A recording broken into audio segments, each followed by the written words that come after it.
mga mare at pare, inilabas na ang official trailer ng upcoming Kapuso series na The Master Cutter.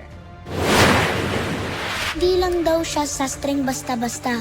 May isa pa siyang trabaho na hindi pwedeng malaman ng kahit sino. Kuya Atoy is the man to call. Yan ang patikim sa karakter ni Dingdong Dantes na nagbabalik GMA Prime. Hitik sa aksyon at misteryo ang buhay ni Atoy na ipinaglihiraw kay San Antonio de Padua, na kilalang santo sa simbahang Katolika na nakakahanap ng mga nawawalang gamit.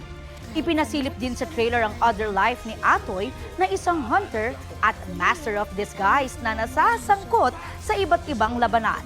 Sabay-sabay nating panoorin ang The Master Cutter sa Netflix sa May 8 at sa TV premiere nito sa GMA Prime sa May 11.